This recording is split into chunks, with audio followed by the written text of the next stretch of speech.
다윗이 노베 가서 제사장 아히멜렉에게 이르니 아히멜렉이 떨며 다윗을 영접하여 그에게 이르되 어찌하여 내가 홀로 있고 함께하는 자가 아무도 없느냐 하니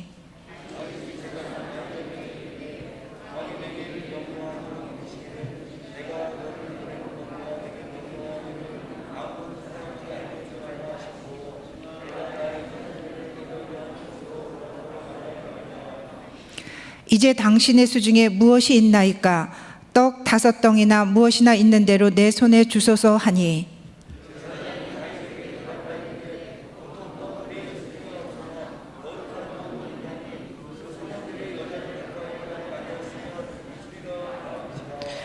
다윗이 제사장에게 대답하여 이르되 우리가 참으로 3일 동안이나 여자를 가까이 하지 아니하였나이다. 내가 떠난 길이 보통 여행이라도 소년들의 그릇이 성결하겠거든 하물며 오늘 그들의 그릇이 성결하지 아니하겠나이까 하매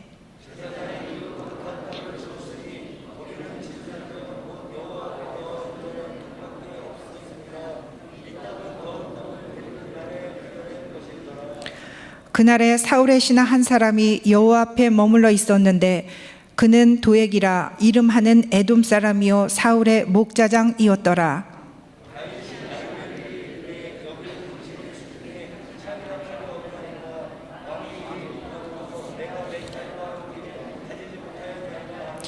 다 같이 합독하시겠습니다. 제사장이 이르되 내가 엘라 골짜기에서 죽인 블레셋 사람 골리앗의 칼이 보자기에 쌓여 에봇 뒤에 있으니 내가 그것을 가지려거든 가지라. 여기는 그것밖에 다른 것이 없느니라 하는지라. 다윗이 이르되 그 같은 것이 또 없나니 내게 주소서 하더라. 아멘. 자, 저장강박증 또는 디오게네스 증후군이라는 질병을 혹시 들어보셨습니까? 쓸모없는 쓰레기들을 모으고 모아서 집 안과 밖에 가득 채우는 그런 사람들의 질병이 바로 저장강박증 디오게네스 증후군이라고 합니다. 엄청난 쓰레기가 가득하고 악취와 벌레가 득실거리고 그 안에서 썩는 냄새가 진동하는데 거기서 또 썩은 음식을 먹는 분들이 있습니다. 인구 100명 중에서 3명에서 5명 정도가 이 질병에 걸려 있고 최근 들어 그 환자가 더 많이 늘어난다고 합니다. 이 환자들은 자기 자신뿐만 아니라 함께 살고 있는 가족들에게 큰 고통을 줄 뿐만 아니라 이웃과는 관계가 맨날 나쁘고 잦은 말다툼과 싸움이 끊이지 않습니다. 이러저러한 다양한 방법으로 설득도 해보고 혼을 내보기도 하지만 이 저장강박증 환자들은 쓰레기를 버리지 못합니다. 그들은 쓰레기가 보물이라고 생각하고 불편을 감수하면서도 살아가고 있습니다.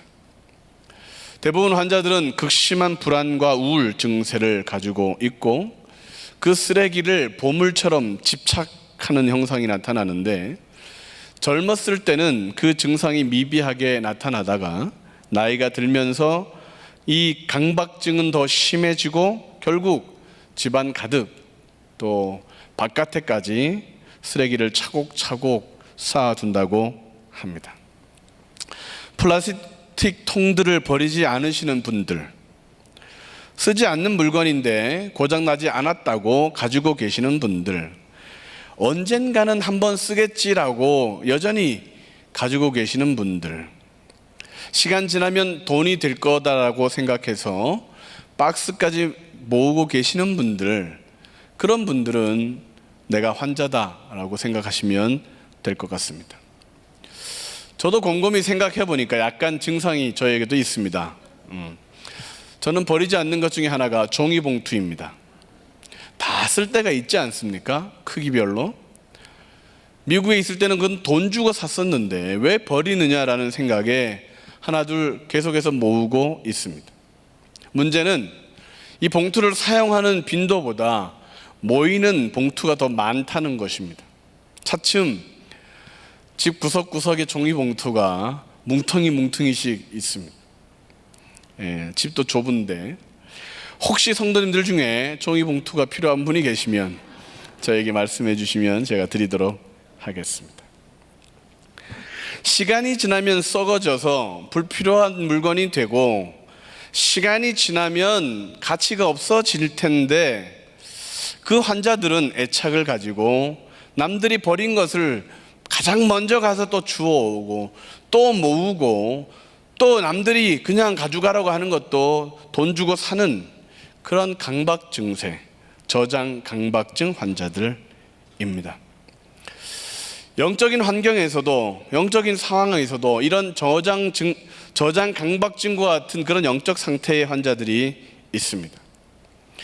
예배는 많이 참석하는데 다른 곳에 가서 또 예배를 드립니다.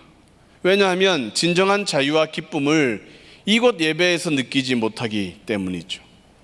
기도를 많이 하는 것 같은데 더 기도해야 한다고 가정을 돌보지 않으시는 분들, 삶에서는 기도 이후에 능력과 은혜가 넘쳐야 되는데 무기력하고 우울하고 다른 사람들이 말하는 건 듣지 않고 혼자 중얼중얼 거리시는 분들, 신앙생활을 오래 했는데 이것저것 부흥회를 쫓아다니고 기도원을 찾아다니며 여전히 자신의 어제의 문제, 과거의 문제를 해결하지 못하고 3년 후, 10년 후에 만났음에도 변화가 조금도 없으신 분들, 어쩌면 그들도 영적 저장 강박증 환자가 아닐까 생각합니다.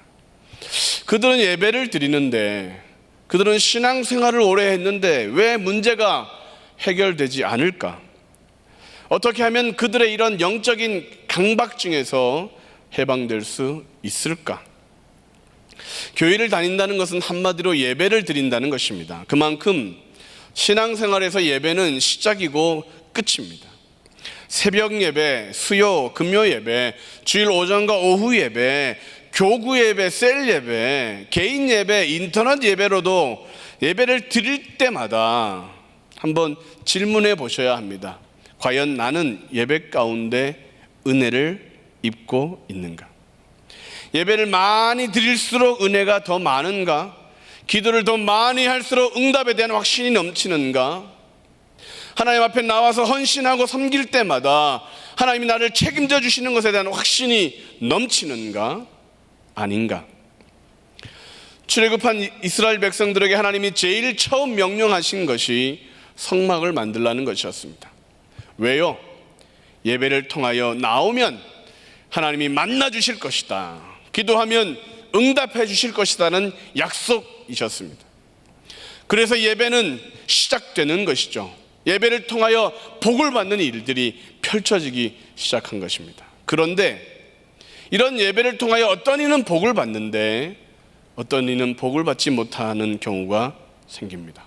가인은 예배를 통하여 복보다는 도리어 하나님으로부터 책망을 받았더니 화가 나서 동생을 죽이는 살인자가 되는 결과가 생겼습니다.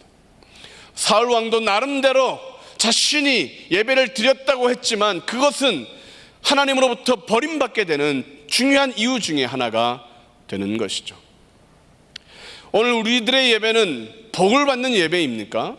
아니면 잘못된 예배입니까? 시간과 물질과 영적인 낭비가 되는 억울한 예배가 됩니까? 아니면 위로가 되는 소망과 복의 예배가 됩니까? 오늘 우리가 읽었던 본문에는 예배에 실패한 다윗의 이야기가 기록되어 있습니다. 사울 왕이 다윗을 죽이기로 결심했습니다. 부하들에게 다윗을 보거나 만나면 죽여도 된다 명령을 내립니다. 친구였던 요나단도 더 이상 보호할 수 없음을 깨닫고 다윗에게 떠나라고 울며 헤어집니다. 다윗은 혼자가 됩니다. 억울하고 슬프지만 갈 곳도 만날 사람도 없는 그런 외톨이가 됩니다. 어디 가서 숨을까? 누구를 만나야 하나? 여러분이 다윗과 같은 그런 처지에 속한다면 여러분들은 어떻게 하시겠습니까? 어디를 가시겠습니까? 누구를 만나시겠습니까? 사업이 힘들어지고 살 날이 막막해지면 여러분들은 어떻게 하시겠습니까? 가정에 불화가 생기고 자녀들의 앞길에 문제가 발생하면 누구에게 가시겠습니까? 병이 들고 기운이 빠져 점점 소망을 잃어갈 때 여러분들은 누구에게 달려가시겠습니까? 다윗은 하나님을 찾으려고 합니다. 하나님께 나아가야 복을 받는다 생각하고 그는 하나님께로 달려갑니다. 하나님께로 달려가는 자에게 하나님은 복을 주시는데 이사야 40장 30절로 31절은 이렇게 기록되어 있습니다. 소년이라도 피곤하며 곤비하며 장정이라도 넘어지며 쓰러지되 오직 여호와를 앙망하는 자는 새 힘을 얻으리니 독수리가 날개치며 올라감 같을 것이요 다른 박질하여도 곤비하지 아니하겠고 걸어가도 피곤하지 아니하리로다. 할렐루야. 여호와를 앙망하는 자는 피곤하거나 곤비하지 않겠다. 시편 92편 12절 15절에도 이렇게 기록하고 있습니다. 의인은 종려나무같이 번성하며 레바논의 백항목같이 성장하리로다. 이는 여호와의 집에 심겼으며 우리 하나님의 뜰 안에서 번성하리로다. 그는 늙어도 여전히 결실하며 진액이 풍족하고 빛이 청청하니 여호와의 정직하심과 나의 바위되심과 그에게는 불의가 없음이 선포되리로다. 하나님의 뜰 안에서 번성하리라. 할렐루야. 다윗도 아마 이런 마음을 가지고 하나님께로 가야겠다, 예배를 드려야겠다라고 생각했습니다. 그래서 당시 제사장들이 모여 사는 높 땅으로 갑니다. 그곳에는 하나님의 성막이 있었습니다. 하나님을 만나려고 예배를 드리려고 3일길 밤낮을 달려 높 땅에 도착하는 것이죠. 그래서 예배를 드리려고 하는데 문제가 발생합니다. 다윗의 예배가 처음부터 실패의 길로 나아가게 되는 것이죠. 간절한 마음으로 달려왔는데 왜 실패가 됐을까? 정말로 믿음을 가지고 나왔는데 다윗은 왜 예배 가운데 실패했을까? 무엇이 문제였기에 오늘 우리들도 예배를 드리고 있는 이 시간에 예배에 성공하기를 원하여 여호와를 앙망하는 자가 되어 그렇게 피곤하기도 곤비하지도 않기를 소망하는데 왜 우리는 진짜 예배를 드려야 되는데 우리의 예배가 때로 저장 강박증에 걸린 사람처럼 드려도 허전하고 예배를 드리고 드려도 또 부족함을 느끼게 되는 것일까? 어떻게 하면 우리의 예배가 진짜가 될까? 첫 번째로 우리의 예배가 진짜가 되려면 가면을 벗고 진실함으로 나와야 예배가 진짜가 됩니다. 시작. 가면을 벗고 진실함으로 나와야 예배가 진짜가 됩니다. 1절과 2절을 같이 읽겠습니다. 다윗이 노베 가서 제사장 아히멜렉에게 이르니 아히멜렉이 떨며 다윗을 영접하여 그에게 이르되 어찌하여 내가 홀로 있고 함께하는 자가 아무도 없느냐 하니 다윗이 제사장 아히멜렉에게 이르되 왕이 내게 이를 명령하고 이르시기를 내가 너를 보내는 것과 내게 명령한 일은 아무것도 사람에게 알리지 말라 하시기로 내가 나의 소년들을 이러한 곳으로 오라고 말하였나이다. 거짓말입니다. 다윗은 지금 거짓말을 하고 있습니다. 하나님은 당연히 알고 계십니다. 예배자는 가면을 쓰거나 거짓으로 하나님 앞에 나오면 하나님은 그 예배를 받지 않으십니다. 다윗은 목숨을 부지하려 사울을 무서워하여 하나님의 힘을 얻고자 예배 가운데 하나님의 위를 얻고자 왔지만 그 사실을 알지 못하는 아히멜렉 제사장이 떨며 장군 다윗에게 달려나와 어쩐 일입니까? 라고 그를 칭송하자 다윗은 갑자기 거짓말을 시작하는 것입니다. 내가 지금 암행어사처럼 은밀하게 왕의 명령을 급하게 수행하는 중입니다. 예배를 드리려고 했던 다윗은 예배자가 아니라 예배를 드리는 자가 아니라 대접을 받는 사람, 내가 중요한 사람이라고 갑자기 자신을 드러내고 있는 것이에요. 이 작은 거짓말이 점점 더 큰 거짓말이 되고 나중에는 제사장들만 먹을 수 있는 진설병도 내게 달라, 칼도 내게 달라. 사무엘상 21장 1절부터 9절까지 그는 예배의 장소에서 계속해서 거짓말을 합니다. 그의 예배가 진짜로 거짓이 되었습니다. 예배에 실패한 다윗, 그 이후에 어떻게 되었느냐 우리가 읽지 않았지만 그는 블레셋 가드 땅으로 도망을 갑니다. 이 블레셋 가드는 골리앗의 고향입니다. 장고 끝에 악수를 두는 다윗, 이상하지 않습니까? 그렇게 똑똑한 다윗이 이렇게 멍청한 짓을 합니다. 가드 왕에게 망명을 신청하려고 하니까 장군들이 말립니다. 이스라엘의 왕인데.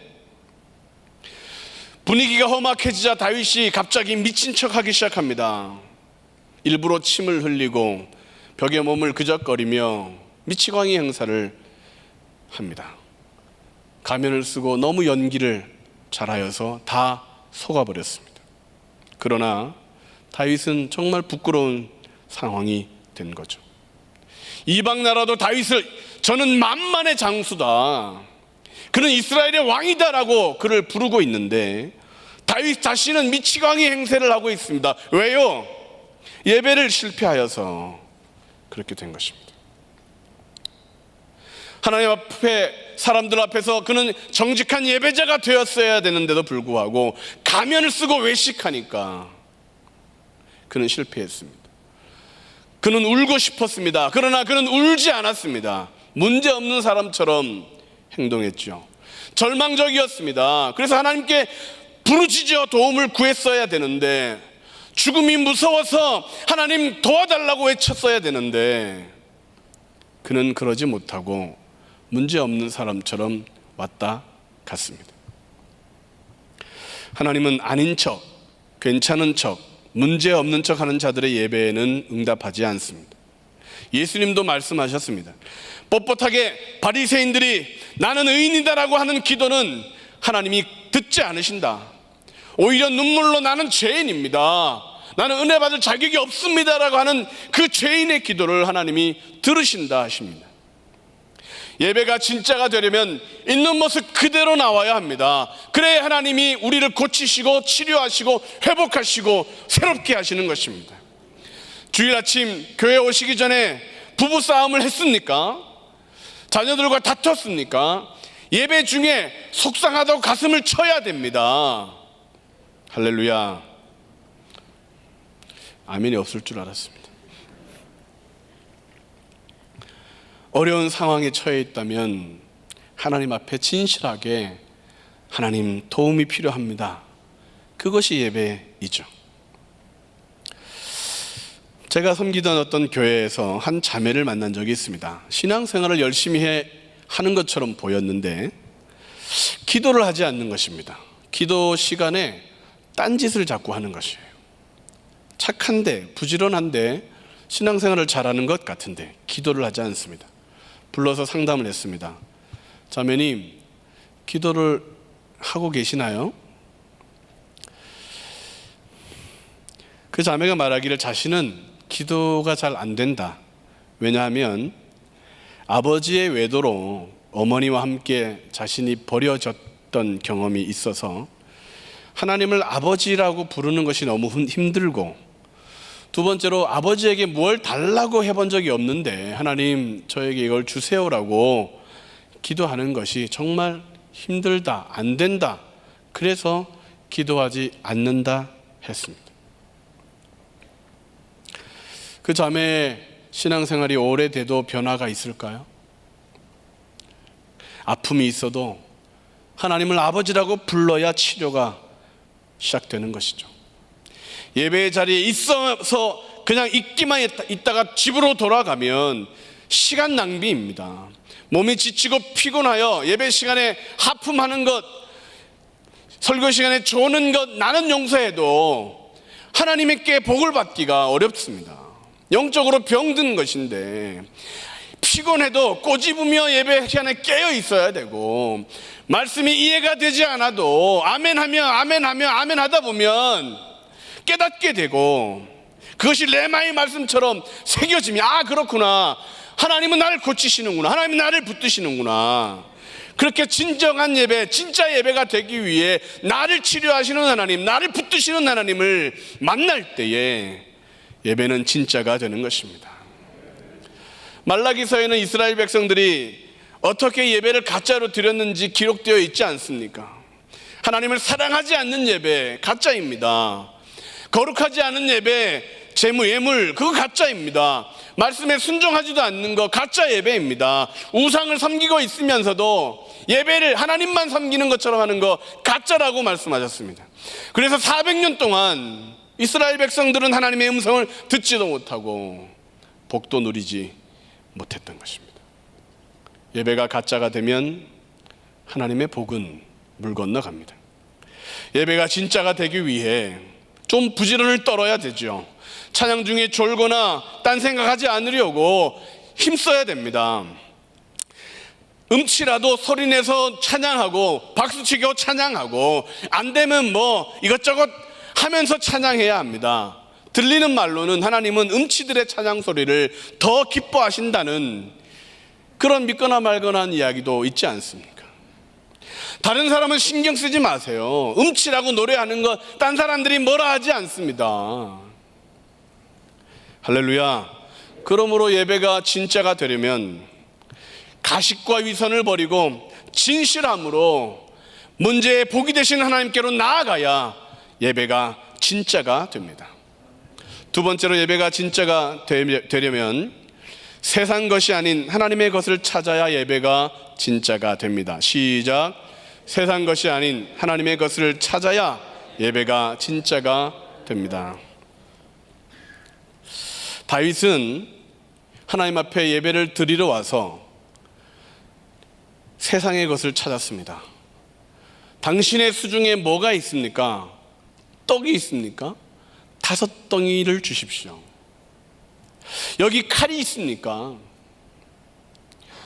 여기 칼이 있습니까? 있으면 저에게 주십시오. 다윗은 예배 가운데 하나님의 위로, 하나님의 말씀, 하나님의 응답을 받기를 소망했는데 처음부터 예배가 틀어지자 하나님의 것에 대한 관심을 잃어버리게 된 것이죠. 떡과 칼을 구하기 시작했습니다. 사람에게 떡은 정말 중요한 것입니다. 다윗은 노베 오는 동안 3일 동안 아마 제대로 된 식사를 하지 못했겠죠. 사람들에게 들키지 않으려고 마을에 들어가지도 않고 음식을 제대로 먹을 시간도 없었을 겁니다. 높당에 도착했을 때 다윗을 가장 먼저 반긴 것은 아마도 음식 냄새였을 것입니다. 또 그날이 떡 12 진설병을 드러내고 내오는 날이라 기름에 그 진설병을 굽고 또 자글자글 익으면 뒤집어서 굽고 냄새가 진동했을 것입니다. 배고픈 다윗에게 얼마나 유혹이었겠습니까? 떡을 먹는 것은 나쁜 것이 아닌데 문제는 예배가 뒷전이 되었던 것입니다. 하나님의 음성을 들어야 되는데 떡을 먹고 나니 관심이 없어지는 것이죠. 그래서 이제 다윗은 칼을 찾습니다. 칼은 미래를 위해서 필요한 것이죠. 예배를 드리던 다윗은 떡을 먹고 칼을 찾기 시작합니다. 마침 그곳에는 골리앗의 칼이 있습니다.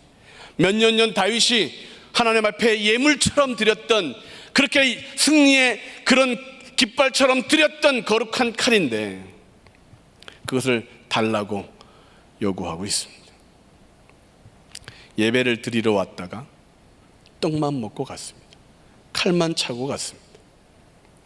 떡을 먹으며 오늘도 승리했다, 칼을 차면 내일도 잘 될 것이라 생각했겠지만 다윗은 오늘도 내일도 안전함이 없었습니다.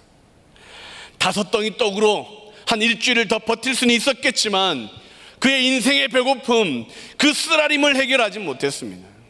골리앗의 큰 칼로 적군을 물리칠 수 있었을 것 같았지만 자기 자신도 보호하지 못했습니다. 예배가 진짜가 안 되면 우리는 세상 것을 부러워하게 되고 찾게 됩니다. 예배에서 하나님의 은혜를 먼저 받지 않으면 아이고 살아가는 데는 돈이 필요한 거야, 아이고 살아가는 데는 백이 중요한 거야, 아이고 하나님을 만나지 못하면, 찾지 않으면 우리는 세상 것을 가진 사람들을 부러워하는 거죠.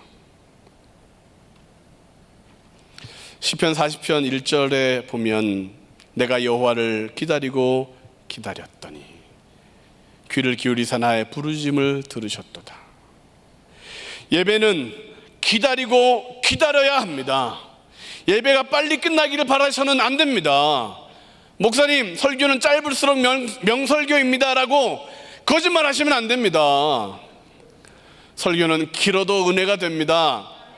예배 시간은 길어도 됩니다. 복입니다. 긴 복입니다. 할렐루야. 왜 아멘이 없으십니까?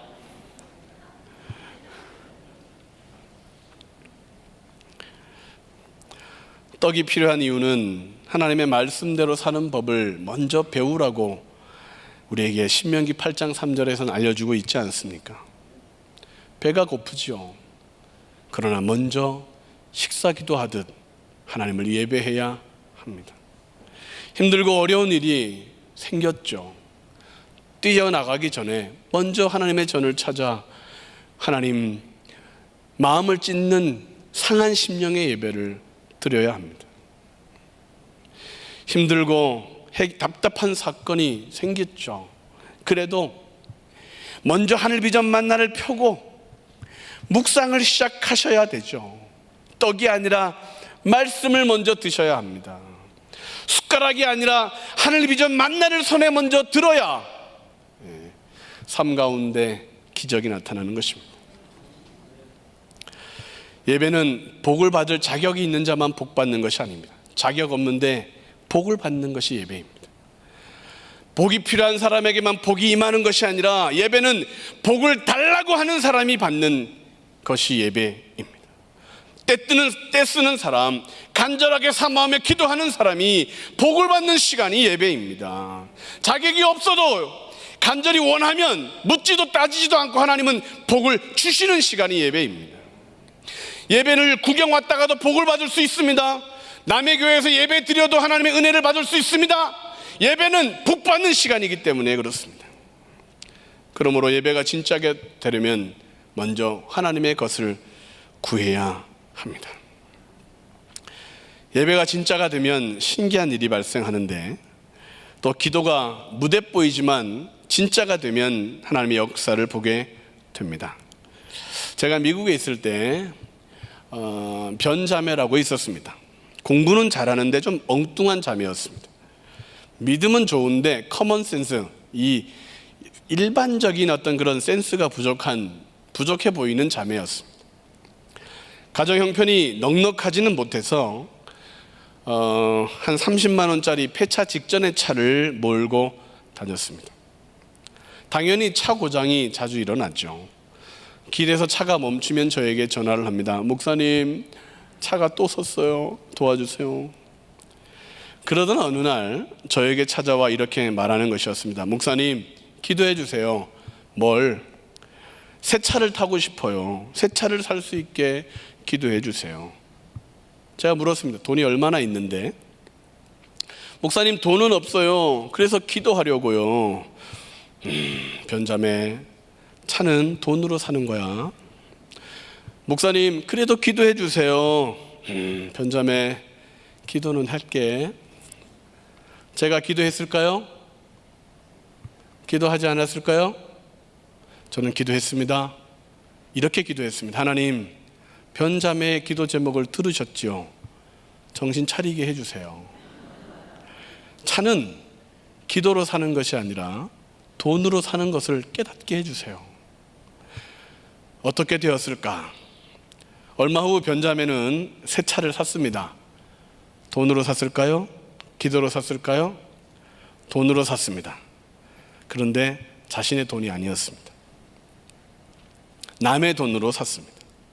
그 30만 원짜리 차를 학교 주차장에 파킹해 두었는데 갑자기 굵은 나무 이 가지가 뚝 부러지면서 그 차를 덮쳤습니다.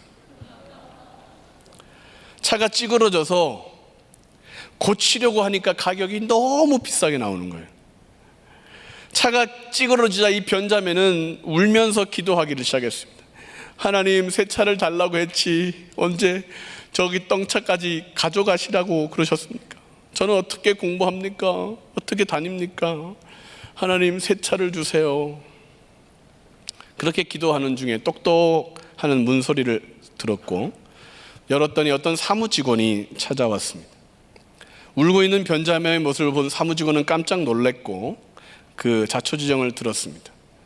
그리고 물 한 잔을 얻어 마시고 가면서 좋은 일이 있을 테니까 울지 말라는 말을 남겼습니다. 며칠 지나 이 변자매에게 체크, 수표 한 장이 배달됐습니다.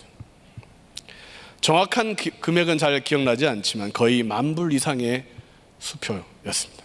1,000,000원 이상의 수표. 그 남자는 보험 업무를 처리하는 직원이었고 자신의 권한으로 구제금을 좀 지출할 수 있는 권한이 있는 조금 높은 직위의 직원이었습니다. 그가 그렇게 처리해 준 것입니다. 변자매는 새로 산 차를 몰고 교회에 나타났습니다. 왜 나타났을까요? 목사님, 새 차예요. 어떻게 새 차를 산지 아세요? 자랑하기 위해 왔습니다.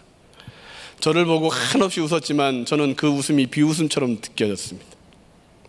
저는 뭐로 한 대 맞은 것처럼 멍하니 한동안 말을 못했습니다. 내색은 하지 않았지만 부끄러웠고 짜증이 났고 하나님의 방법이 이해가 되지 않았습니다. 사람들이 모두 떠난 그 빈 교회에 무릎을 꿇고 기도를 하려고 하는데 말이 나오지 않습니다. 속으로 이런 말을 계속했습니다. 하나님, 자동차는 돈으로 사야지 어떻게 기도로 삽니까? 하나님, 상식이라는 것이 있는데 이렇게 응답하시면 어떡합니까? 그렇게 기도하고 막 속상하고 짜증내고 있는 순간 퍽 하고 눈물이 터졌습니다. 저는 믿음이 없었던 사람이었습니다. 당시 변자매는 기도하면 뭐든지 응답된다는 믿음이 있었고 저는 차는 돈으로 사야 된다고 믿었던 사람이었습니다. 변자매는 기도하면 새 차를 하나님이 주신다는 확신이 있었고 저는 기도해도 새 차는 돈으로 사야 된다고 확신하던 사람이었습니다. 하나님은 옳은 믿음에 반응해 주셨습니다. 변자매에게 새 차를 주시고 저에게는 아무것도 주시지 않았습니다. 몇 년이 지난 후에 제가 한국으로 돌아왔을 때 차가 필요하게 되었습니다. 그래서 차를 달라고 돈을 모으지 않고 기도를 시작했습니다. 차는 돈으로 사는 것이 아니야, 기도로 받는 것이지. 그런 믿음으로 기도를 시작했습니다. 사모에게 기도를 시작했다고 말하고 하나님께 어떤 차를 달라고 할까 물었습니다. 저희 아내는 SM5라고 했습니다. 왜냐하면 그때 당시 청년부 담당 부장 집사님의 차가 SM5 구형이었습니다. 젊은 목사가 너무 좋은 차를 타고 다니는 것 보기 좋지 않다라고 사모와 상의했습니다. 떡줄 뿌는 생각도 하지 않았는데 김칫국을 맞으며 하나님 차를 주세요 기도를 계속했습니다. 하나님께서 어떻게 하셨을까? 하나님께서 차를 주셨을까요? 왜 아멘이 시원찮으십니까? 어떤 차를 주셨을까요? SM5 신형을 주셨습니다. 하나님은 저와 아내의 대화를 들으셨습니다. 그리고 응답해 주셨습니다. 나중에 그 차가 궁금하시면 가끔 제가 교회에다 차를 세워두겠습니다. 여러분들에게 질문하겠습니다. 차는 돈으로 사는 것입니까? 기도로 받는 것입니까?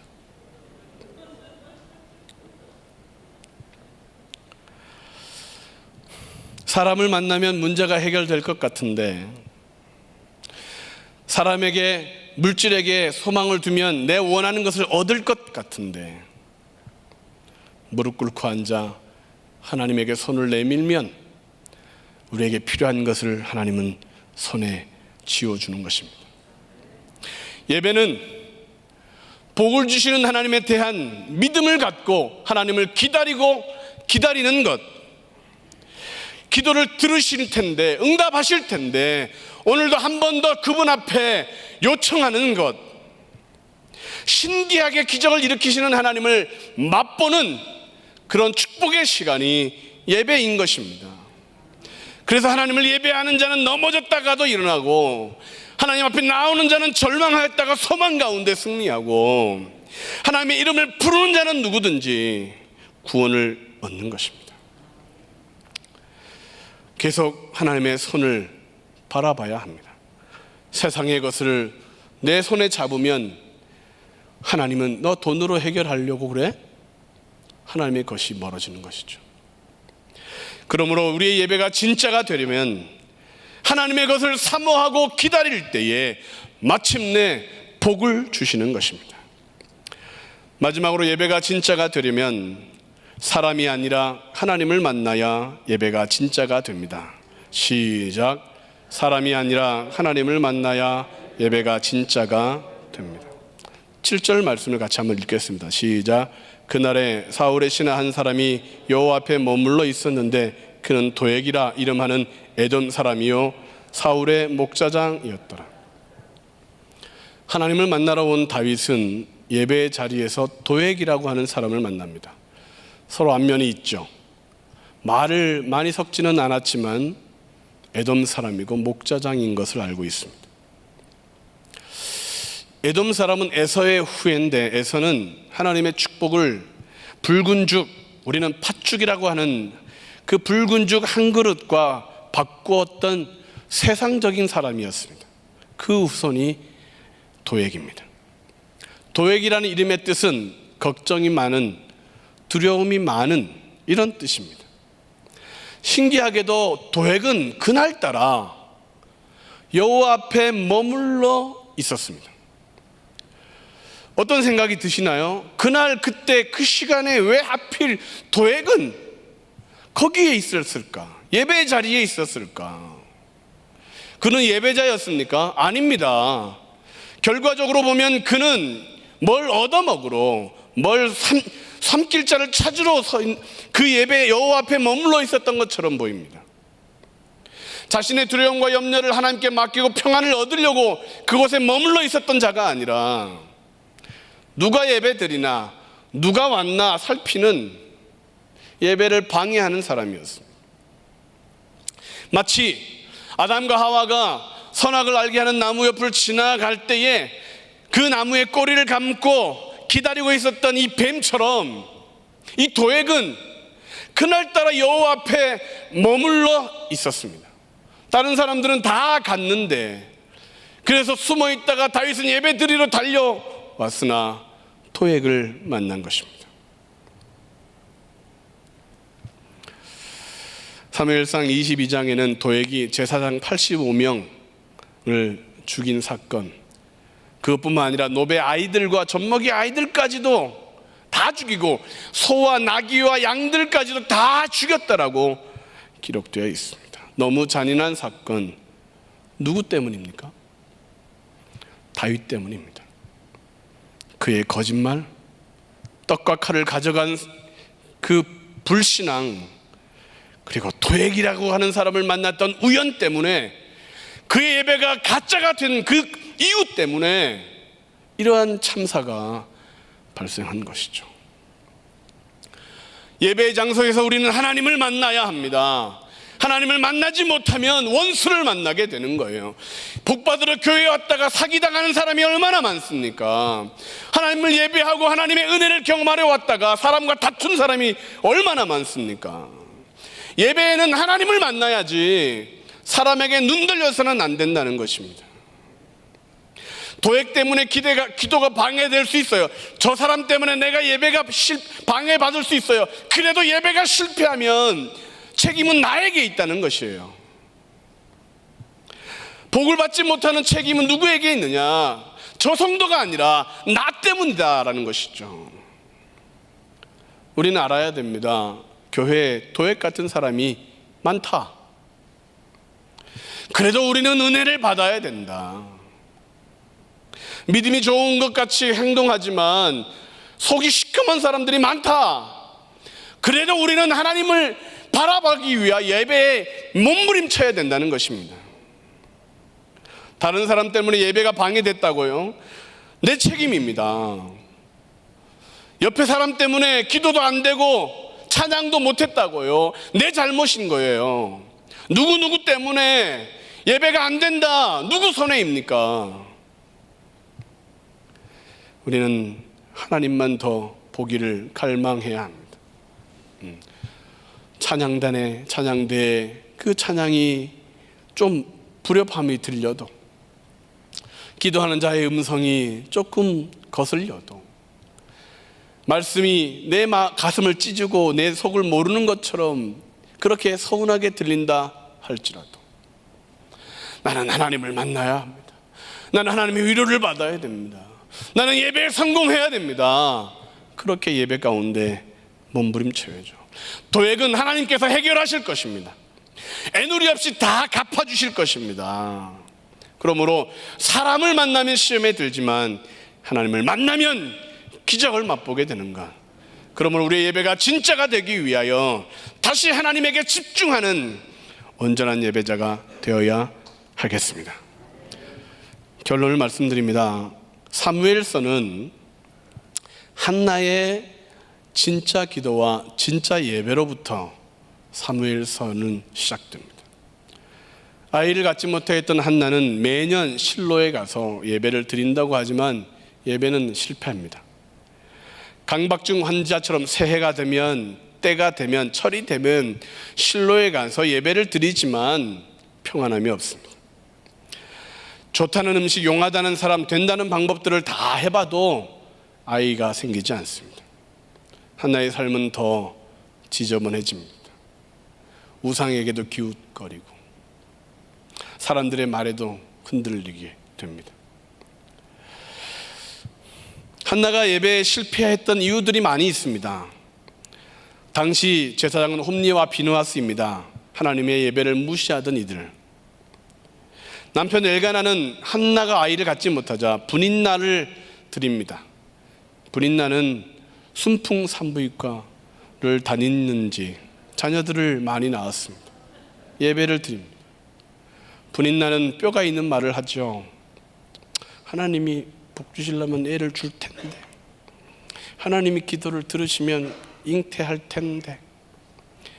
아이들도 투명인간 대하듯 한나를 조롱하며 무시합니다. 예배를 드린다고 드리지만 속이 뒤집혀져서 예배를 드리지 못하죠. 음식을 먹지 못하고 그때부터 한나는 술만 마셨습니다. 한나는 예배에 실패하는 자로서 이유 있는 술을 마십니다. 점점 알코올 중독자처럼 술을 마시다가 거리를 돌아다니고 합니다. 이런 일이 매년마다 반복되니까 실로에서 한나의 속사정을 모르는 사람이 없을 정도입니다. 또 왔어. 마음이 너무 괴로워 그날은 술도 마시지 않고 통곡하고 있는데, 졸고 있던 엘리 제사장은 한나가 술 취한 줄 알고 술 먹고 성전에 들어왔다고 혼을 냅니다. 아니, 술을 마시지 말든지, 술을 마셨으면 교회 오지 말든지, 응? 나가라고 그렇게 얘기한 것이죠. 근데 술을 안 마셨어요. 맨정신입니다. 기도했다고 합니다. 엘리는 놀라며 한나를 축복하죠. 그 축복을 하나님의 음성으로 한나는 듣습니다. 그리고 그 길로 가서 예배자의 성공을 이룹니다. 음식을 먹습니다. 화목 제물을 가족들과 함께 먹습니다. 그 이후의 사건은 우리가 다 알지 않습니까? 사무엘이 잉태되고 열아들 부럽지 않은 위대한 인물의 어머니가 되고 삼남 이녀를 더 낳게 되고. 우리는 뭐가 더 있어야 된다고 생각합니다. 더 있어야, 더 건강해야, 더 빽이 있어야, 더 세상 것을 누려야 행복하다고 된다고 생각합니다. 쓰레기죠. 쓰레기들을 모으고 있는 이 강박 그 증상을 가지고 있는 사람들처럼 영적으로도 하나님을 제대로 예배하기만 하면 되는데, 한나가 우리에게 말하고 있는데, 에스더가 그날의 왕을 한 번만 보기만 하면 되는데, 이 교회 저 교회를 방황하고 이 사람 저 사람을 찾아다니고 어떤 성도님들을 만나봤더니 제가 알고 있는 목사님들보다 그 성도님이 알고 있는 목사님들이 더 많아요. 그 목사님을 아시냐고 물으면 내가 모른다고 하면 그 목사님도 모르시냐고. 담임 목사님만 제대로 알면 되지. 문제는 해결되지 않으니까 오늘은 이곳 내일은 저곳 다니며 그렇게 영적인 쓰레기들을 아멘하고 받지만 삶을 전혀 변화시키지 못하고 있는 것이죠. 오늘 이 자리에서 이 예배가 성공하고 진짜가 되어야 하나님의 거룩한 역사는 이루어질 것입니다.